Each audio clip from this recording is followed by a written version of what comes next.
오늘 하나님께서 우리에게 주실 말씀은 누가복음 1장 34절에서 38절 말씀입니다. 마리아가 천사에게 말하되 나는 남자를 알지 못하니 어찌 이 일이 있으리이까. 천사가 대답하여 이르되 성령이 내게 임하시고 지극히 높으신 이의 능력이 너를 덮으시리니 이러므로 나실 바 거룩한 이는 하나님의 아들이라 일컬어지리라. 보라, 내 친족 엘리사벳도 늙어서 아들을 배었느니라. 본래 임신하지 못한다고 알려지니가 이미 6달이 되었나니 대저 하나님의 모든 말씀은 능하지 못하심이 없느니라. 마리아가 이르되 주의 여종이오니 말씀대로 내게 이루어지이다 하매 천사가 떠나가니라. 아멘. 오늘 저는 대림절 예수님의 오심과 다시 재림하기 위해서 오실 예수님을 기리면서 우리가 대림절을 4주 동안 성탄절 전에 우리가 지키게 되는데, 오늘이 두 번째 주 대림절입니다. 하나님의 은혜가 여러분의 생활 속에 넘치기를 바라면서 오늘은 마리아의 순종을 통해서 예수 그리스도가 이 땅에 메시아로서 그의 몸을 빌려 이 땅에 오게 된 내용을 소개하면서 순종의 여인, 순종의 사람이라고 하는 제목으로 함께 은혜를 받도록 하겠습니다. 하나님의 은혜가 여러분의 생활 속에 넘쳐나기를 예수의 이름으로 축원합니다. 남아프리카에 이 바벤바라고 하는 이 바벤바라고 하는 족이 있는데, 이 족은 그 특이한 것이 있다고 그래요. 그 동족끼리 살아가는데 유일하게 그 동족만 범죄가 없다고 합니다. 죄를 짓는 사람이 없다는 겁니다. 도대체 어떻게 이 바벤바족은 죄가 없는 것일까? 그 이유는 그 동족 가운데 하나가 죄를 범하게 되면 그 죄를 범한 사람을 붙잡아 오게 되고, 그리고 그 마을의 광장에다 그 사람을 세워놓게 됩니다. 그러면 그 마을에 사는 모든 그 동족들이 다 나와서 그 사람을 가운데다 놓고 땡그랗게 원을 그리고 손을 잡고 이렇게 우리나라의 강강술래같이 빙글빙글 이렇게 돈다고 그래요. 이렇게 돌면서 한 사람이 한 마디씩을 그 아이에게, 그 죄를 지은 사람에게 하는데, 절대 정죄하거나 그 사람의 약점을 얘기한다든가 저주하거나 그런 말은 하지 못하고 그 사람의 장점, 칭찬할 것, 그런 것들을 꼭 한 가지씩을 이해하기로 한답니다. 그러면은 이 아이가 태어날 때부터 아는 사람들이 얘는 울음소리가 커서 틀림없이 큰 사람이 될 사람이었습니다. 애들하고 대인관계가 참 좋았습니다. 어려서부터 그의 장점과 칭찬할 것들을 꼭 한 가지씩 하는데 며칠 동안 그걸 한대요. 그러다가 나중에는 더 이상 그 사람의 찾아내고 장점과 칭찬할 것을 찾아낼 것이 없으면 더 이상 할 말이 없잖아요. 근데 이게 가식이 돼서는 안 된다는 거예요. 진실로 얘기를 한다는 거예요. 이게 더 이상 칭찬할 것이 없을 때, 그때는 뭘 하냐면은 이제 그 사람이 새 사람이 된 걸로 인정을 하고 모든 동네 사람들이 새 사람됨을 축하하면서 잔치를 연다고 합니다. 그러니까 계속 칭찬하죠. 장점만 얘기하죠. 그랬더니 그 뒤부터는 이상하게 나빠지는 사람이 하나도 없더래요. 다 좋은 사람만 되고 선한 사람만 되더라는 거죠. 우리가 읽은 책 가운데서 여러분 알다시피 칭찬은 고래도 춤을 추게 한다. 그런데 고래만 춤추는 건 아니거든요. 칭찬을 하면 사람도 춤을 춰요. 그러니까 아이들을 야단하고 구박하고 때리면 애들이 온순해지고 착해질 것 같은데 안 그렇다는 거예요. 오히려 칭찬하고 그의 장점을 얘기하고 잘한다 하면 성품이 온순해지는데, 계속 싸우고 조받고 때리고 머리끄댕이 잡고 흔들어대고 그러면 걔는 점점 더 나빠진다는 거예요. 그래서 이 동네는 아주 범죄가 없는 그런 마을이 되었다라고 하는 것이 전해지고 있죠. 저는 오늘도 보면 이 마리아라고 하는 사람을 하나님이 쓰시는데, 우리 하나님이 쭉 찾아보는데 하나님이 보시기에 합당한 자가 있어요. 그게 누구냐면 마리아예요. 그 마리아는 하나님의 말씀을 믿을 줄 아는 여인이고 하나님의 말씀을 순종할 줄 아는 여인이었어요. 오늘도 우리 하나님은요, 여러분을 정죄하기보다, 여러분의 부족함을 끄집어내기보다는 우리 하나님은 여러분의 장점을 보기 원하고 여러분의 탤런트를 보기를 원하고 여러분의 외모를 보기보다는 마음가짐을 보기를 원하고 계시는 분이 우리 하나님이세요. 오늘도 우리 하나님이 여러분을 찾아오셔서 말씀하실 때 그 말씀을 믿는 자가 되어야 될 것이고, 하나님의 뜻대로 순종하는 자가 된다면 그런 사람을 붙잡아서 하나님이 일하시고 하나님이 역사하실 줄로 분명히 저는 믿습니다. 자, 그러면 오늘 순종의 여인에 대한 말씀을 증거하면서 함께 은혜를 받으려고 하는데, 첫째로 하나님은 어떤 사람을 통해서 일하시느냐 하면 하나님의 말씀을 믿는 사람을 통해 일하시는 하나님이세요. 다 같이 시작. 하나님의 말씀을 믿는 사람을 통해 일하시는 하나님이다. 할렐루야. 오늘 누가복음 1장 36절 37절 본문에 보면요, 그 친족 엘리사벳이 늙어서 아들을 배웠어요. 근데 본래 임신하지 못하기로 알려진 여인이었습니다. 근데 이 여인은요, 그의 남편이 사가랴예요. 제사장이에요. 하나님의 성전에 제사를 드리러 갔습니다. 그때 제사를 드리는 중에 천사가 나타나요. 천사가 나타나서 사가랴야, 너에게 이제 아이를 하나 줄 거다. 임신하게 될 거다. 그랬더니 사가랴가 뭐라고 얘기하는 거니? 천사에게 나도 나이가 늙었고 내 아내도 늙었는데 어찌 아이를 낳을 수가 있겠습니까? 라고 얘기를 해요. 그러니까 하나님이 너에게 자식을 줄 거다. 너희가 안 되지만 내가 준다. 근데 내가 하도 못 믿어서 내가 아이를 낳을 때까지 말을 못하게 벙어리를 만들어 주마. 그래서 사가랴가 그 다음부터 말을 못해요. 나와가지고 사가랴가 임신한 겁니다. 근데 그 사람의 그 아이가 누구냐면요, 누구죠? 제가 답을 알려드릴게요. 세례 요한이거든요. 이 사가랴가 배에서 예수님보다 6개월 먼저 임신해요. 근데 이 사람이 낳을 그 아기가 누구죠? 대단하세요. 여러분 성경을 그렇게 알고 세례 요한입니다. 근데 이 세례 요한을 왜 그렇게 6개월 먼저 줬냐면, 이 마리아가 나는 사내를 알지 못하는데 어떻게 내가 아이를 낳을 수 있겠습니까? 라고 얘기를 하니까 뭐라고 하니, 야, 엘리사벳도 아이를 낳을 수 있는, 너희 친척 가운데 엘리사벳도 아이를 낳을 수 없는 사람이지만 하나님이 아이를 줘서 임신하지 않았느냐? 이건 뭐냐면 마리아를 통해서 하나님이 뭐하게 하려고? 믿게 하려고. 요한복음 20장 30절 이하에도 보니까 왜 예수님께서 표적을 행했었느냐? 표적을 행한 목적이 예수가 그리스도임을 믿어서 영생을 얻게 하려고 표적을 보여줬다는 거예요. 사랑하는 여러분들에게 뭘 보여주느냐? 하나님은 믿음을 주길 원하세요. 믿는 사람을 통해서 하나님은 일하시기 때문에 그냥 아무나 이 자리에서 역사하는 게 아니라 하나님의 말씀을 믿는 자에게 주님은 역사하는 거예요. 그러니까 여기서 보십시다. 뭐라고 얘기하냐면, 임신하지 못하고 알려진 이가 이미 6달이 되었다. 그러면서 37절 시작. 대저 하나님의 모든 말씀은 능하지 못하심이 없느니라. 할렐루야. 따라합시다. 하나님의 모든 말씀은 생명이다, 능력이다, 응답이다.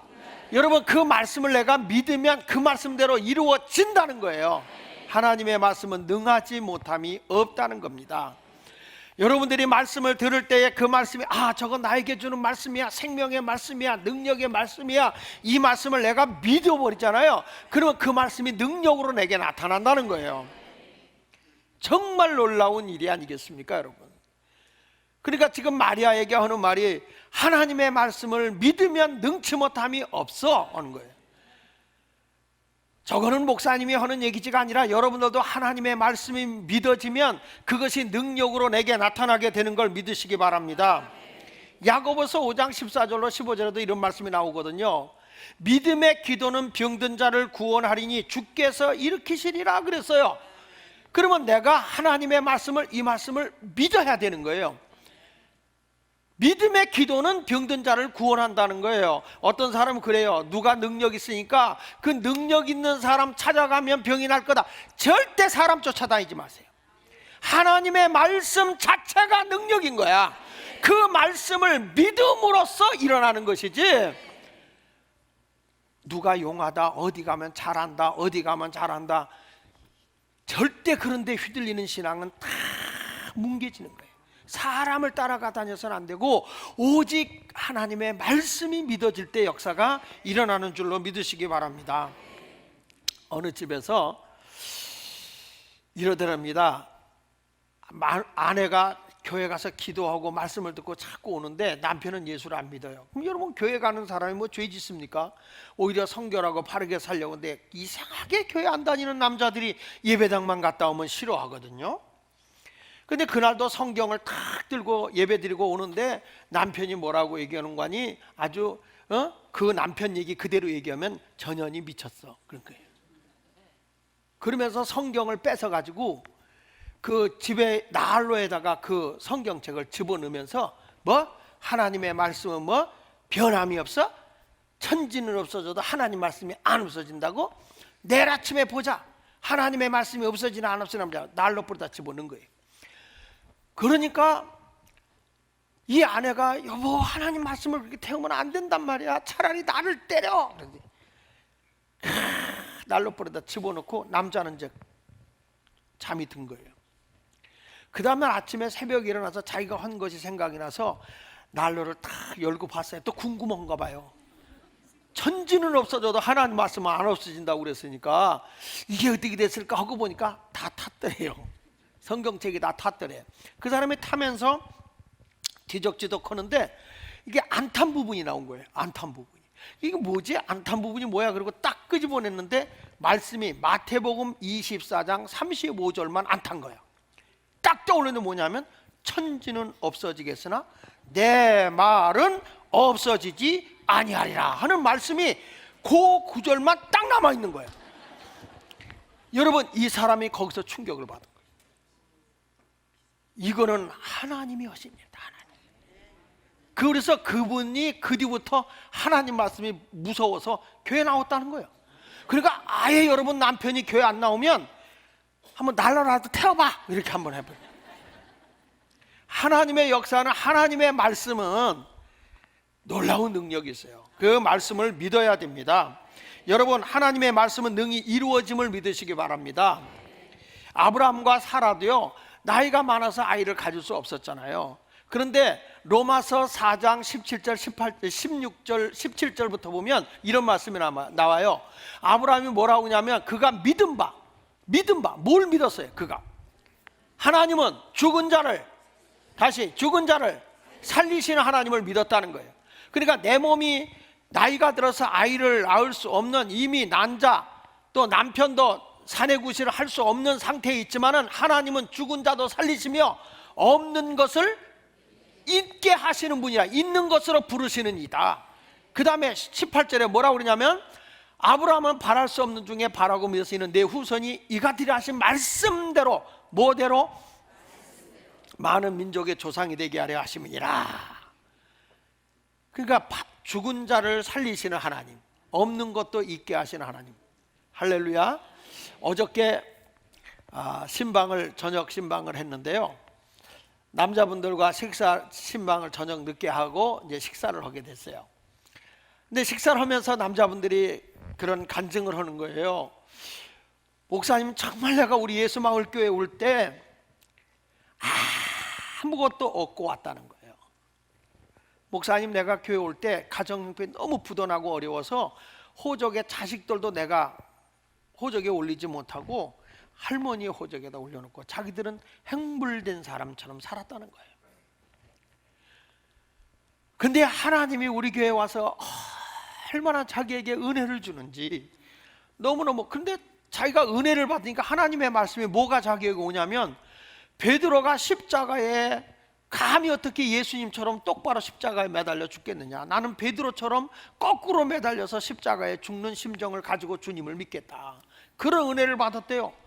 가지고 그분이 그전에는 기도를 하잖아요. 그러면 막 의자에서 막 푸시업을 하면서 기도를 해요. 철야 기도하는데. 그래서 내가 참 이상한 사람이다, 무슨 기도. 그래서 얼마나 졸리면 잠을 깨려고 푸시업을 하면서 기도할까, 통성기도를 시켜놓으면. 그랬더니 목사님이 잘 모르는 게 있습니다. 그래, 뭐냐, 푸시업을 한 게 아닙니다. 그러면 전 물구나무 서고 기도했어요. 그래. 무슨 소리야?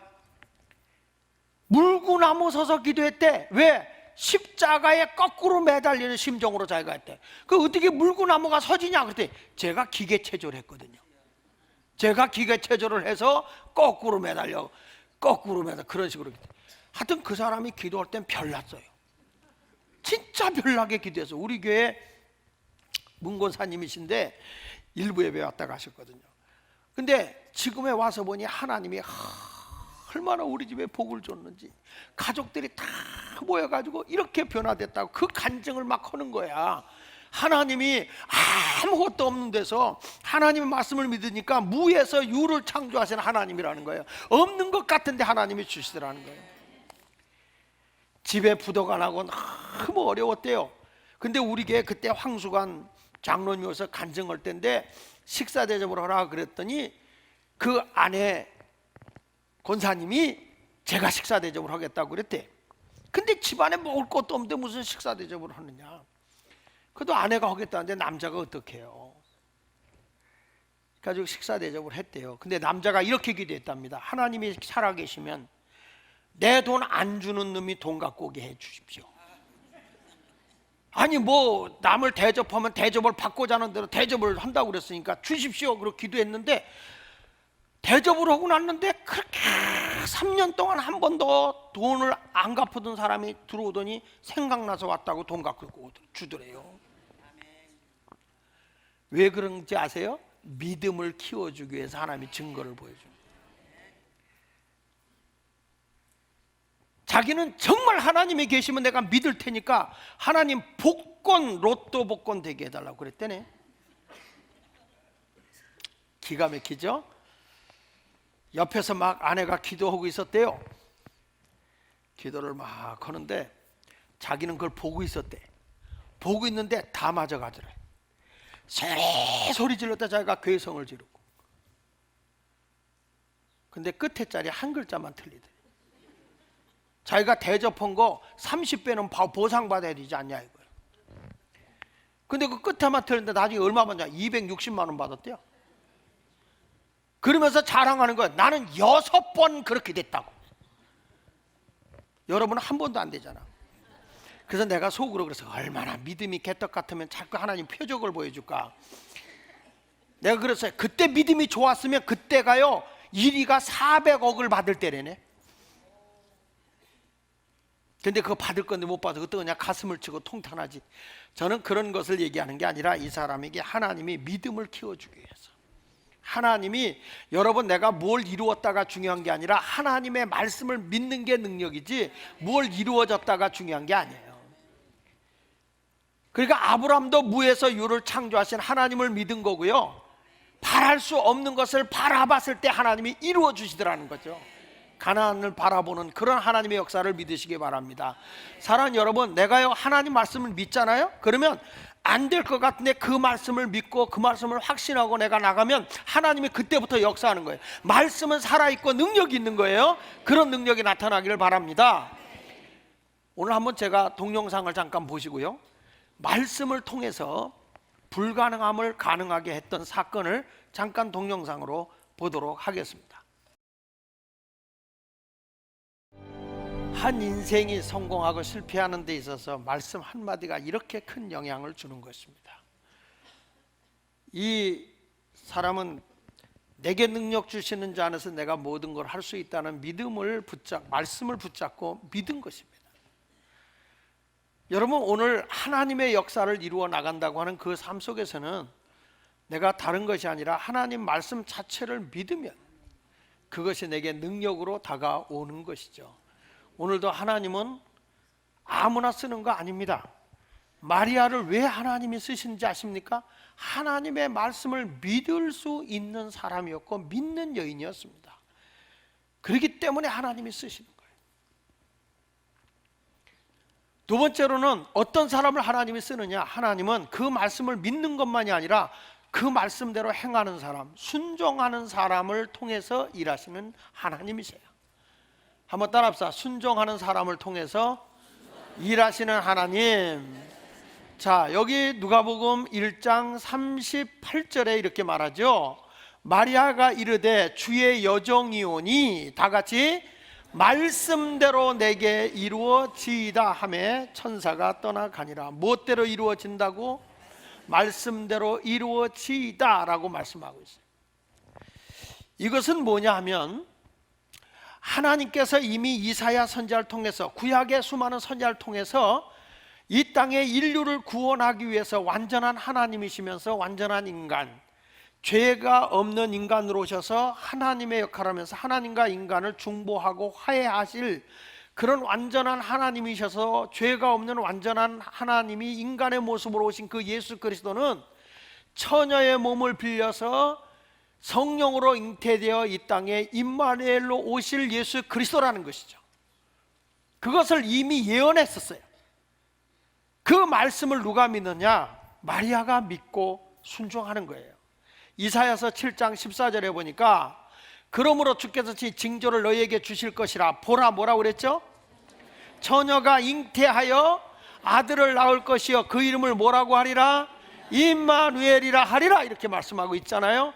여기 보면 처녀가 잉태하여, 그 시대에 처녀가 한두 명이었나요? 많이 있죠. 그러나 하나님의 말씀을 믿고 순종할 만한 여인, 그런 처녀를 찾기가 쉬운 게 아니라고요.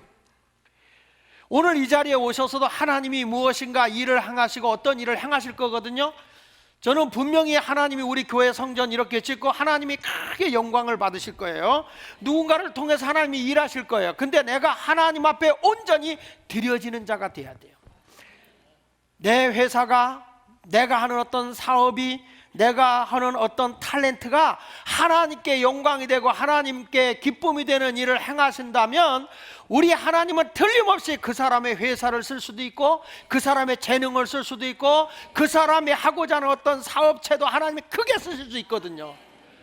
내가 이루어져서 내가 성공해서 하나님께 영광 받을 일이 뭐냐는 거예요. 여러분, 여인 가운데 가장 세계적으로 존경받고 이름난 여인이 마리아 아닙니까? 마리아. 하나님의 영광을 위해서 자기가 쓰임받기를 원한다고 할 때는 부족해도 하나님이 그 사람을 존귀하게 크게 쓰실 줄로 믿으시기를 바랍니다. 여러분들이 이렇게 고백을 하세요. 하나님, 내 사업체를 하나님의 영광을 위해 쓰십시오. 내 계획을 하나님이 쓰십시오. 내 사업을 하나님의 계획 속에 사용하여 주시옵소서. 이렇게 하나님께 간청하고 기도할 수 있는 사람이 돼야 돼요. 내가 잘 되는 것이 하나님께 뭐에 영광이 되겠어요? 내가 사업이 잘 되는 것이 하나님께 뭐가 영광이 되겠어요? 그러나 처녀의 몸으로서 자기가 하나님 말씀에 순종한다는 것은 엄청난 믿음의 갈등인 거예요. 자기 행복이 깨지는 거예요. 자기의 계획이 다 무너지는 거예요. 사람들에게 손가락질 받고 사람들에게 멸시를 받을 수밖에 없는 환경에 놓여 있는 거예요.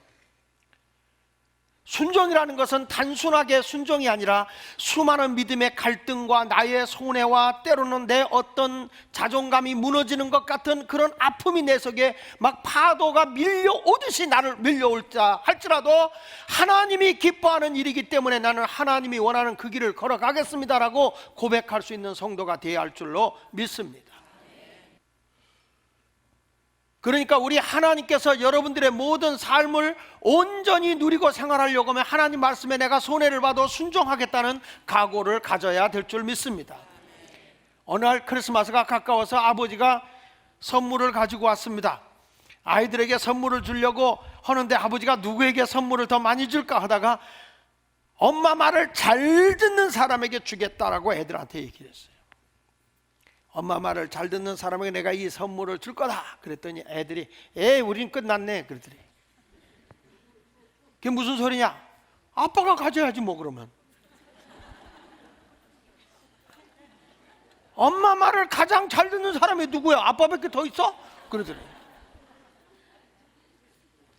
여러분, 우리는 하나님의 말씀에 순종하는데 누가 하나님의 말씀에 순종하여 복 받을까? 그럴 때는 아빠가 아니라 내가 돼야 돼. 내가 주인공이 돼야 되고 하나님께 영광이 되는 삶을 살아야 할 줄로 분명히 믿습니다. 여러분, 순종한다는 것이 얼마나 불행한 일입니까? 개인적으로 볼 때 그 사람 욕받다라고 할 때 서울에서는 욕받다 그러면요 강간당했다 이런 표현이지만 경상도에 가서 아유 욕받어요 그럼 뭐예요? 수고했다 그래요. 똑같은 말이라도 저는 그렇습니다. 신앙생활 하는 것도 마찬가지예요. 하나님의 말씀에 순종해서 하는 것은, 이것은 정말 영광이에요. 기쁨이 되는 거예요. 근데 억지로 마지못해 끌려다니면서 하는 것은, 이거는 영광이 아니에요. 수치요, 부끄러움이에요. 마리아가 그 당시에는 사람들에게 부끄러움을 당하는 것 같았지만, 지난주에도 제가 얘기했잖아요. 대림절 얘기할 때 마리아가 잉태한다고 하는 것, 처녀가 잉태한다는 것, 그런데 하나님이 은혜를 입은 자요? 그게 무슨 은혜예요? 자기 인생이 얼마나 무너져 내리는 건데 그게 은혜냐? 그런데 하나님의 입장에서 보면 은혜더라고요. 그래서 하나님의 은혜를 입고 산다는 것은, 노아와 같이 자기 인생이 다 망가지더라도 하나님의 뜻을 이루기 위해서 방주를 120년 동안 지어요. 사람들에게 손가락질 받고 멸시당하고 수모를 당해도 방주를 져요. 나중에 그 가정이 다 구원받고 이 땅을 정복하며 살 수 있는 가족이 되지 않습니까? 은혜라고 하는 것은 그 당시에 불행일 수 있고 아픔일 수 있고 한숨일 수 있고 괴로움일 수 있어요. 그렇지만 하나님의 말씀에 순종하면 엄청난 하나님의 역사와 능력이 나타나게 됨을 믿으시기를 바랍니다. 예수님도 이 땅에 오실 때 부활의 영광을 위해서 죽기까지 복종한 거 아니십니까? 빌립보서 2장 6절로 8절에 보니까, 그는 근본 하나님의 본체시나 하나님과 동등됨을 취할 것을 여기지 아니하시고 오히려 자기를 비워 무슨 형태로 오셨다고요? 영광의 왕의 자리를 온 게 아니라 종의 형체를 가지사 사람들과 같이 되셨고, 사람의 모양으로 나타나사 자기를 낮추시고 죽기까지 뭐 했다고요? 복종하셨으니 그 십자가에 죽으십니다. 하나님이 육신의 옷을 입고 왔는데 영광의 자리로 온 게 아니라는 거예요. 가장 낮고 천한 종의 모습으로 오셔서 결국에 인류를 섬기다가 죽으셨지만, 그것이 바로 부활의 영광을 가져오는 것이고 구원의 영광을 가져오는 거예요. 우리도 예수님과 같이 복종한다는 길이 가장 낮은 자리로 내려갈 수도 있고 부끄러운 자리로 내려갈 수도 있어요. 어저께 제가 신방을 하다 보니까, 나는 어제 목장 신방을 하면서 보니까, 제가 이번에 목장 신방을 쭉 하면서 하는 신방에서 가장 많이 모인 목장이 있었어요. 한 목장인데 나는 팀이 온 줄 알았어요. 얼마나 많이 모였는지. 근데 그분들 한 분 한 분을 제가 이렇게 얘기를 하면서 대화를 나누면서 물어보고 다 했더니, 혼자 사시는 분들이 이렇게 많으신데도 나이가 80이 되셔서 누구에게 연락을 하면 좋겠느냐, 집안에 누구한테 무슨 일이 생기면 누구한테 연락을 하면 좋겠냐 그랬더니, 아무도 연락할 사람이 없고 목자님에게만 연락해달래. 얼마나 사랑으로 그들을 섬겼던지 아주 그냥 가족보다 더 사랑하는 걸 느끼겠어요. 정말 저것이 진실된 목양이구나. 거기 있는 모든 목원 식구들이 그렇게 그 감사하는 마음이 있더라고요. 내가 그걸 보면서 우리 교회 목자 되신 분들 또 렉터 되신 분들 참 수고가 굉장히 많구나. 영혼 한 사람 한 사람을 그렇게 다 들어주고 아픔을 다 얘기하고 그들을 하고 함께 대화하고 하는 그 모습이 너무 아름다워요. 여러분, 우리가 하나님 앞에 순종하기까지, 낮아지기까지 내가 주의 일을 감당하면 하나님이 우리의 삶을 복되게 해주실 것을 믿으시고 감사하는 자가 되시기를 바랍니다. 인생을 살아가는데 예수님의 제자 가운데 베드로의 삶이 있고 가룟 유다의 삶이 있어요. 똑같은 제자여 예수님 앞에서 똑같이 실수하는 일이 많이 있었지만은, 여러분, 베드로와 가룟 유다의 결과론적으로 보면 엄청난 차이가 있습니다. 베드로는요, 실수는 많아도 순종의 사람이에요. 예수님이 가서 네가 낚시해서 고기 잡아볼래? 그냥 가서 고기 잡아요. 순종의 사람이요. 깊은 데로 가서 그물을 내려봐. 밤이 맞도록 수고했지만 내 잡은 것이 없어요. 그러나 말씀에 의지해서 제가 갈게요. 베드로는 주님의 부르심을 받을 때마다 무슨 훈련을 쌓냐면 순종의 삶을 살아요. 자기 이론과 이치에 맞지 않아도 순종해요. 그러니까 나중에 이 사람이 어떤 사람이냐면 천국 열쇠를 갖는 예수님의 수제자가 돼요. 그 반면에 가룟 유다는 그렇게 예수님을 쫓아다니면서 불평불만이 많아. 그래서 누가 모르면 사람이요, 마음이 삐뚤어진 사람은요 모든 것이 삐뚤어지게 대답합니다. 자기 마음이 삐뚤어져 있어 보세요. 항상 긍정으로 보는 법이 없어요. 좋은 것도 나쁘게 봐요. 그런 사람은요, 천국 가도 불평한대요. 너무 할 일 없다고, 너무 심심하다고. 어떤 사람은 뭐라고 천국 가서 불평하냐면 너무 태평해서 싫어 그런데요. 그런 사람은 어디다 갖다 줘도 감사가 없어요. 근데 가룟 유다는 원망과 불평이에요. 그래서 결국에 예수를 팔아버리게 되고 지금까지도 그 사람은 저주의 사람으로 살아가는 거예요. 여러분, 똑같이 예수님의 제자로 같이 다녔어요. 그럼에도 불구하고 이 사람의 인생의 결과론적으로 보면 순종의 사람은 영광의 자리로 가고요, 원망과 불평의 사람은 수치의 자리로 가는 거예요.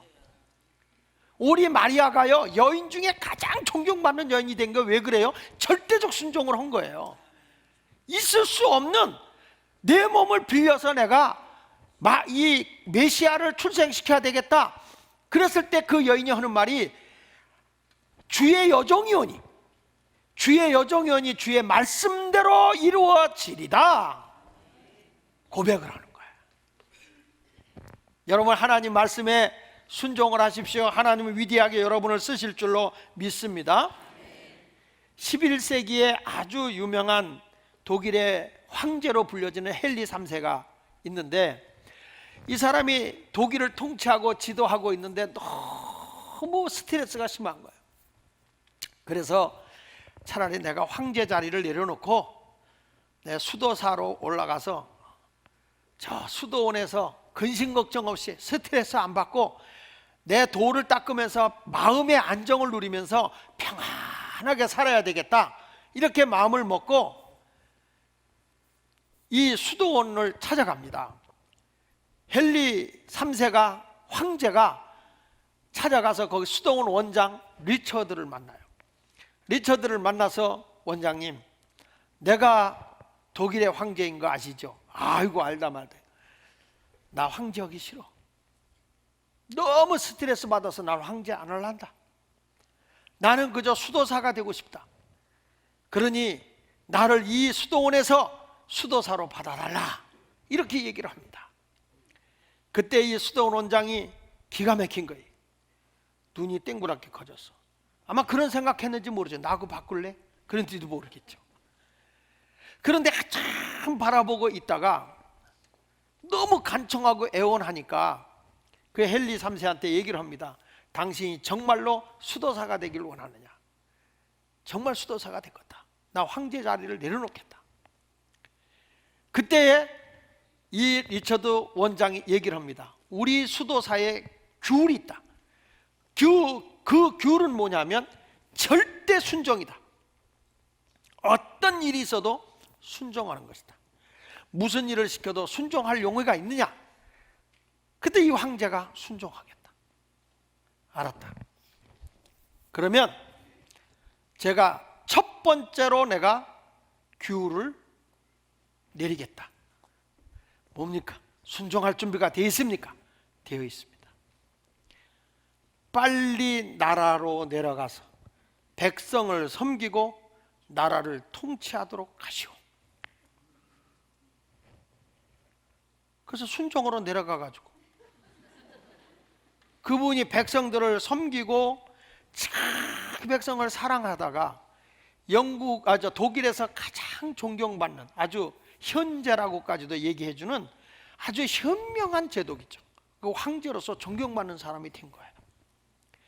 여러분, 내가 힘들다고 도망가고 안 하려고 도망가려는 사람이 아니라 하나님의 말씀 앞에 우리가 순종하면 내가 망하는 것이 아니라, 부끄러운 것이 아니라, 멸망한 자로 내려가는 것이 아니라 섬김의 자리에서 남을 높이려고 하면 하나님께서 틀림없이 우리를 높여주시고 위대하게 해준다는 사실을 알아야 하는 것입니다.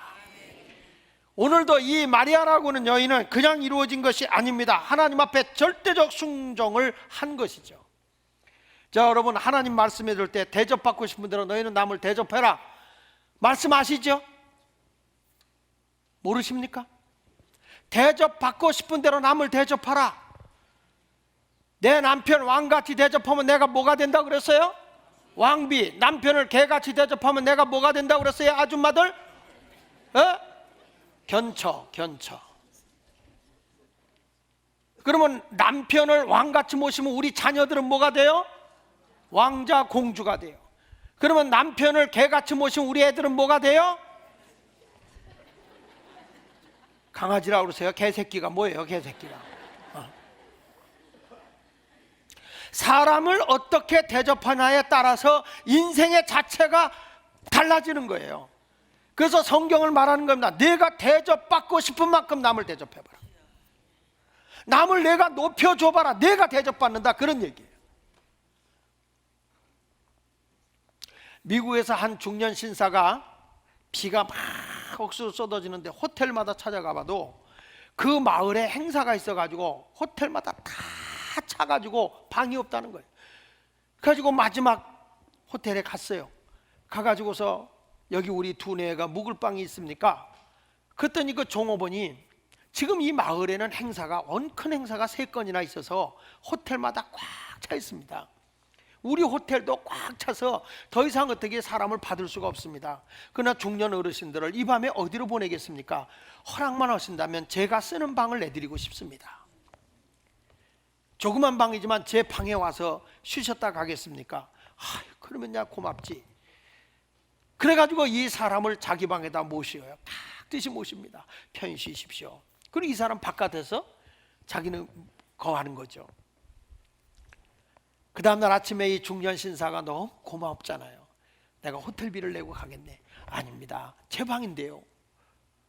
아니야. 당신과 같이 그렇게 손님 하나라도 친절하게 사랑으로 대접할 줄 아는 사람이라면 정말 당신 같은 사람이 호텔 지배원이 돼야 돼. 당신 같은 사람이 호텔을 경영해야 훌륭한 사람이 되는 사람이야. 너무 고마워. 내가 형편이 되면 반드시 당신에게 호텔 하나 줘줄 테니까 네가 호텔을 맡아서 경영하는 사람이 되라. 그렇게 일러줬어요. 그 종업원이 조지 볼트라고 하는 사람이었어요. 그냥 손님이 고마워서 지나가는 말로 하는 줄 아는 거예요. 사람은 그러잖아요. 공무원들 가운데 제일 믿지 못할 말이 뭐라고 그래요? 우리 나중에 식사 한번 해요. 우리 나중에 식사 한번 해요는 꼭 거짓말이래요. 그런데 정말 2년이 지난 뒤에 비행기 티켓 하나 하고 편지 하나가 날라왔더라는 겁니다. 근데 그 비행기 편지에 뭐라고 나오냐면 당신을 내가 있는 곳으로 초대하고 싶소. 이 비행기를 타고 오시오. 2년 전에 비 오는 밤 나를 영접해 준 당신, 나를 기억하지 않소. 꼭 와주시오. 그래가지고 이 사람이 가게 됩니다. 뉴욕에 딱 도착했는데 그 사람을 모시고 한 큰 빌딩을 가더니 어마어마한 호텔을 딱 줘놓고 이 호텔이 당신 것이오. 그런 줄 알았으면 내가 그 사람을 만났어야 돼. 한 사람의 친절을 베풀어 준 거예요. 그 사람의 이름이 윌리엄 월드로프 아스토라는 사람이에요. 그래서 이 사람이 월드로프 아스토라는 사람이 그 호텔을 져주고 그 사람에게 준 겁니다. 그 사람이 너무 고마워서 그 호텔을 운영하면서 너무너무 호텔을 잘 진 거죠. 그래서 여러분 유명한 호텔 가운데 월드로프 아스토리아라는 호텔이 바로 그것이 우리나라 저 퇴계로에도 오면 아스토리아 호텔이 있을 거예요. 그러니까 이런 것들이 다 그 한 사람의 친절한 대접을 통해서 엄청난 영광을 받게 되는 거예요. 하물며 사람한테 이렇게 내가 친절을 베풀고 사랑을 베풀어 주는데 전능하신 하나님 아버지 앞에 내가 말씀에 순종하고 주님 앞에 최고의 대접을 한다면 하나님이 여러분을 외면할까요? 마리아를 위대하게 여성 가운데 가장 존경받는 여성으로 높여주신 하나님이 여러분을 부끄럽게 하지 않을 거라고 저는 믿습니다. 오늘 말씀을 생각하면서 하나님의 말씀이 그러니까 그 말씀대로 내가 믿습니다라고 외쳤던 마리아와 같이 여러분도 믿음으로 승리하며 하나님의 말씀대로 순종하여서 하나님의 큰 기적을 경험하는 위대한 성도가 되시기를 주 예수 이름으로 축원을 드립니다. 할렐루야. 옆 사람하고 인사합시다. 믿고 순종합시다. 한 번 더 하세요. 하나님은 당신을 위해 큰 일을 행하기를 원하십니다. 저를 따라하세요. 하나님, 내가 하나님의 영광을 위해서 살기를 원합니다. 나를 크게 써주세요. 여러분이 경영하는 회사를 하나님이 쓰시든지 나의 재능을 써주시든지 하나님의 위대한 역사가 임하기를 위해 기도하시기를 바랍니다. 하나님께 쓰임받기 위해서 자신을 순종하면 붙잡아 여러분을 위대하게 하나님이 한 번은 붙잡아 주실 거예요. 저는 지금 관심 갖고 있어요. 하나님 누굴 쓰시렵니까? 여러분이 하나님께 드릴 헌신된 마음을 가진 자 하나님은 찾고 계시는 거예요. 처녀 마리아를 찾은 것처럼 하나님도 오늘 이 시간에 어떤 한 사람을 찾고 계시는데 그 주인공이 바로 여러분이 됐으면 좋겠어요. 기도하겠습니다. 우리 다 같이 이 시간 한 음성으로 기도하겠습니다.